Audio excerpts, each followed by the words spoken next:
আজকের আমরা 11 নম্বর স্কুল মানে যোধপুর পার্ক বয়েজ স্কুলের বাকি যে অংশটা আছে সেটা করব। অর্থাৎ 3-5 দাগ পর্যন্ত থেকে শেষ পর্যন্ত করব। দেখো, 3-5 আছে আমার পড়ার বই ও গল্পের বইয়ের অনুপাত 4:3। পড়ার বই 28টি হলে গল্পের বইয়ের সংখ্যা কত? দেখো, এখানে পড়ার বই টু গল্পের বই মানে 4:3 আর সমানুপাতিক 28টা 28টা পড়ার বই আছে, গল্পের বইয়ের সংখ্যা আমাকে বের করতে হবে। অর্থাৎ আমাকে চতুর্থ পদটি বের করতে হবে। তো চতুর্থ পদ সমান, দেখো, দ্বিতীয় পদ আর তৃতীয় পদ গুণ করে তাকে প্রথম পদ দিয়ে ভাগ করলে চতুর্থ পদটা পেয়ে যাব। তো গল্পের বইয়ের সংখ্যা হবে 21টি। এরপরে আছে 6টা 4 ঘন্টা 30 মিনিট 18 সেকেন্ডকে 9 দিয়ে ভাগ করতে হবে কত ঘন্টা কত সেকেন্ড। দেখো, 4 ঘন্টা 30 মিনিট, 4 ঘন্টা মানে 4 গুণিতক 60 যুক্ত 30 মানে 240 যুক্ত 30 মানে 270 মিনিট আর 18 সেকেন্ড। এই 270 মিনিট 18 সেকেন্ডকে যদি আমি 9 দিয়ে ভাগ করি, দেখো এখানে 30 মিনিট আর 2 সেকেন্ড হচ্ছে। 30 মিনিটকে আমি ঘন্টায় যদি প্রকাশ করি তাহলে 1/2 ঘন্টা হচ্ছে 1/2 ঘন্টা 2 সেকেন্ড। এরপরে দেখো, আমার কাছে না হ্যাঁ আমার কাছে 150 টাকা আছে। আমার টাকার 0.3 অংশ দিয়ে খাতা কিনলাম এবং আমার টাকার 0.4 অংশ দিয়ে গল্পের বই কিনলাম। আমার কাছে কত টাকা পড়ে আছে? দেখো, এখানে খাতা কিনতে খরচ হয়েছে কত বলেছে, 150 টাকার 0.3 অংশ। তাহলে 0.3 দিয়ে আমি গুণ করব। তা 0.3 দিয়ে গুণ করলে 3-10 হবে মানে 45 টাকা। একইভাবে গল্পের বই কিনতে খরচ হয়েছে 150 গুণিতক 0.4 মানে 4-10 মানে 60 টাকা। তো 45 টাকা আর 60 টাকা খরচ হয়েছে। তো আমার কাছে তাহলে পড়ে আছে কত? 150 বিযুক্ত 45 যুক্ত 60 মানে 45 টাকা। আচ্ছা, এর আগে একটা অঙ্ক ছেড়ে গেছি, মানে 7 দাগের অঙ্কটা ছেড়ে গেছি। কোন বৃহত্তম সংখ্যা দিয়ে 2300 এবং 3500কে ভাগ করলে যথাক্রমে 32 আর 56 ভাগশেষ থাকবে? দেখো, এখানে যেহেতু বলেছে যে ভাগশেষ থাকবে, সেই জন্য প্রথম সংখ্যাটা যেহেতু 32 ভাগশেষ থাকবে, তো 32 বাদ দিয়ে দিতে হবে। আর দ্বিতীয় সংখ্যাটা থেকে যেহেতু 56 ভাগশেষ থাকবে, দ্বিতীয় সংখ্যাটা থেকে 56 বাদ দিতে হবে। তারপরে দুটোকে গসাগু করতে হবে। এখানে এখানে গসাগু করার এখানে ভাগ পদ্ধতিতে গসাগু করাটা সুবিধে হবে অনেক, সেই জন্য আমি এখানে ভাগ পদ্ধতিতে গসাগু করেছি। ভাগ পদ্ধতিতে গসাগু করলে গসাগু হবে 84। তো নির্ণেয় সংখ্যাটা হবে 84। এরপরে দেখো, দুর্গানগরে পাড়ার রাস্তা সারানোর জন্য চাঁদা তোলা হলো। হাবিব টাকা চাঁদা দিল। মুস্কান হাবিবের দ্বিগুণ অপেক্ষা 10 টাকা বেশি চাঁদা দিল। মুস্কান কত টাকা চাঁদা দিল? দেখো, হাবিবের চাঁদা টাকা, এর 10 গুণ মানে 10x হবে। তাহলে মুস্কান চাঁদা দিল কত? 10 গুণের 10 বেশি। 10 গুণ মানে 10x, তার সঙ্গে 10 যোগ করলে যত হবে তত টাকা চাঁদা দিয়েছে। এরপরে আছে দেখো, 4 অঙ্কের কোন ক্ষুদ্রতম ও বৃহত্তম পূর্ণবর্গ সংখ্যা 8, 15, 20, 25 দিয়ে বিভাজ্য?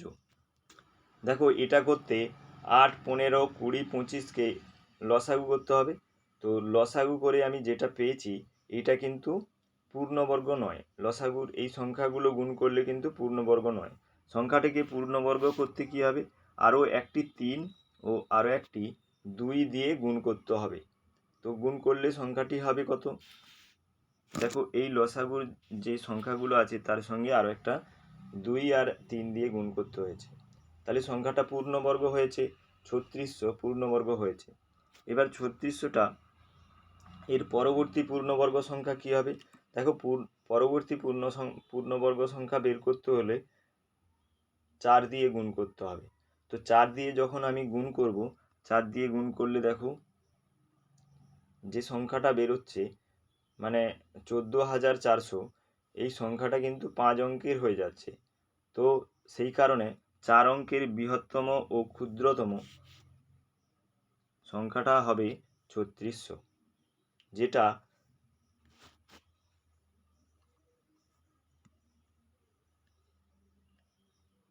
যেটা 18, 15, 20, 25 দিয়ে বিভাজ্য। এবারে দেখো 7 দ্বারা বিভাজ্য এমন ক্ষুদ্রতম সংখ্যা নির্ণয় করো যা 8, 12, 16 দিয়ে ভাগ করলে প্রতি ক্ষেত্রে 3 ভাগশেষ থাকবে। তো এটা করতে হলে 8, 12, 16কে লসাগু করতে হবে। লসাগু 48 বেরিয়েছে।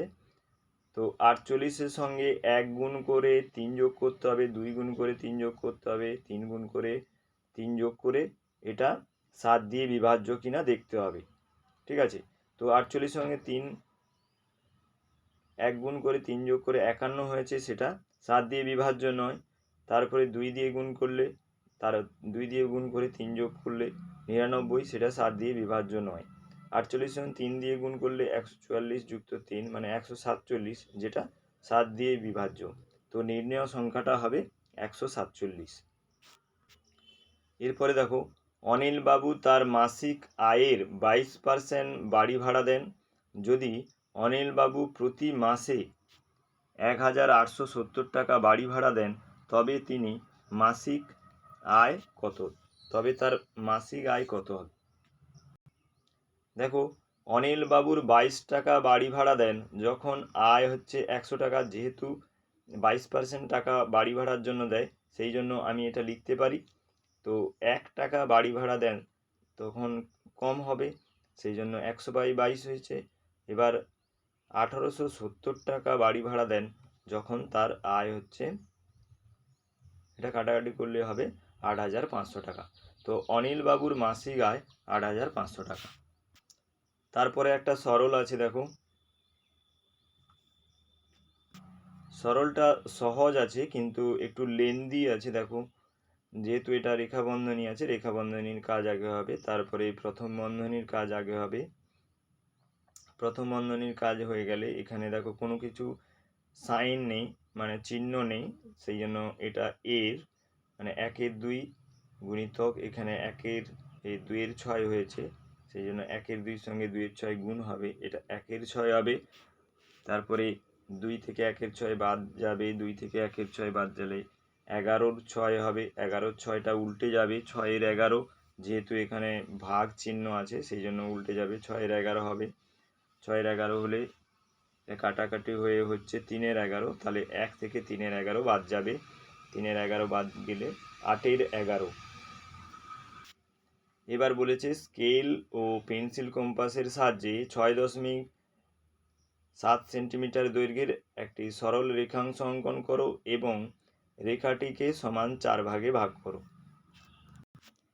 দেখো এটা আগেও করেছি। তো এ বি একটি সরল রেখাংশ নিয়েছি যেটা 6.7 সেন্টিমিটার, সেটাকে প্রথমে সমান 2 ভাগে ভাগ করব। এখানে কাঁটা বসিয়ে একটা মাপ নিয়ে, মানে হাফের চেয়ে কিছুটা বেশি মাপ নিয়ে এখানে কাটবো আর এখানে কাটবো, এখানে বসিয়ে এখানে কাটবো, এখানে কাটবো।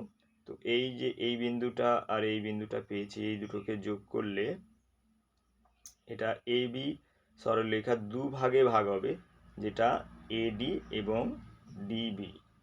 এবং এডিকে এরপরে এডিকে আবার একইভাবে এখানে ভাগ করতে হবে এবং ডিবিকে একইভাবে এখানে ভাগ করতে হবে। তারপরে দেখো এখানে লিখে দিতে হবে এবি সমান, মানে এই সরলরেখাটা পুরোটা সমান 6.7 সেন্টিমিটার, আর এই 4টে অংশ যে বেরিয়েছে 4টে অংশ সমান এসি সমান সিডি সমান ডি সমান ইবি সমান কী হবে a b by 4, a b by 4 হবে। ঠিক আছে, এরপরে 5-এর 2 আছে, দেখো একটি 120 ডিগ্রি কোণ অঙ্কন করো এবং কোণটিকে স্কেল পেন্সিল কম্পাসের সাহায্যে সমান 4 ভাগে ভাগ করো। দেখো চাঁদার সাহায্যে এটা 120 ডিগ্রি একটা করে নেবে, 120 ডিগ্রি করে নিয়ে সেটাকে সমান 4 ভাগে ভাগ করবে কি করে, দেখো একটা এইখানে বসিয়ে একটা চাপ কাটলাম, এই বিন্দুতে আর এই বিন্দুতে ছেদ করেছে, তো এখানে বসিয়ে এখানে চাপ কাটলাম আর এখানে বসিয়ে এখানে চাপ কাটলাম, তো এই পয়েন্টটা যে পেলাম তারপরে এই পয়েন্টটা আর বি বিন্দুটা যোগ করে দিলাম, যোগ করে দিলে 120 ডিগ্রি দুভাগে সমান 2 ভাগে ভাগ হলো, যেটা ইবি আর সি, কোণ ইবিসি আর হচ্ছে কোণ ইবিএ, এই দুটো সমান ভাগে ভাগ হয়েছে।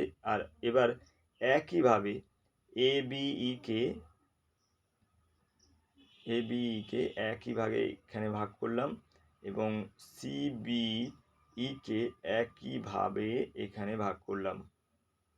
ঠিক আছে, তো এখানে লিখে দেব যে এবিসি কোণ এবিসি সমান 120 ডিগ্রি এবং এই যে 4টে কোণ তৈরি হয়েছে, 4টে কোণ সমান প্রত্যেকটি কোণ 30 ডিগ্রি।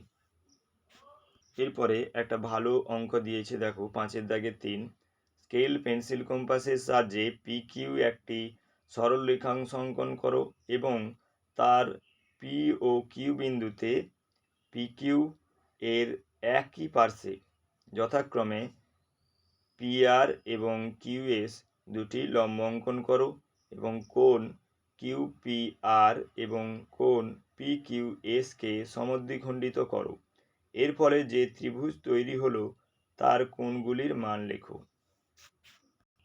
দেখো পি কিউ সরলরেখা টানতে বলেছে, যেহেতু এখানে পি কিউ সরলরেখার কোনো মান বলেনি, কত মাপ রাখতে হবে, সেই কারণে পি কিউ সরলরেখা তোমরা একটা মোটামুটি করে 4 থেকে 5 সেন্টিমিটারের একটা টানবে, বা এর চেয়ে বেশি টানতে পারো, কোনো অসুবিধে নেই, কিন্তু ছোট টানবে না, ছোট টানলে কিন্তু আঁকতে অসুবিধা হবে। এবার একই পি কিউর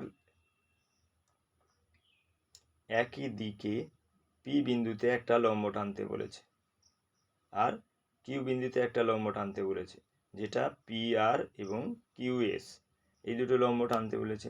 তাহলে এই দুটো লম্ব করতে গিয়ে আমাকে এখানে পি বিন্দুতে 90 ডিগ্রি মানে সমকোণ তৈরি করতে হবে আর কিউ বিন্দুতে সমকোণ তৈরি করতে হবে, দুটো সমকোণ তৈরি করলাম। দুটো সমকোণ, দেখো এই কোণটাকে আগেও দেখেছি যে এই কোণটাকে দুভাগে কী করে ভাগ করতে হয়, সেইভাবে একইভাবে এখানে কাঁটা কম্পাসের কাঁটা বসিয়ে এখানে কাটবো আর এখানে বসিয়ে এখানে কাটবো, তাহলে এইটা হচ্ছে সমদ্বিখণ্ডিত হবে। একইভাবে এই কোণটাকেও সমদ্বিখণ্ডিত করব। এবার ওরা মিলেছে হচ্ছে ও বিন্দুতে, তো এখানে একটা ত্রিভুজ তৈরি হয়েছে, ত্রিভুজের কোণগুলো কত আমি মেপে দেখব। দেখো এটা কিন্তু 90 ডিগ্রি হয়েছে আর এই দুটো, এটা 45 ডিগ্রি এবং এটা 45 ডিগ্রি হয়েছে।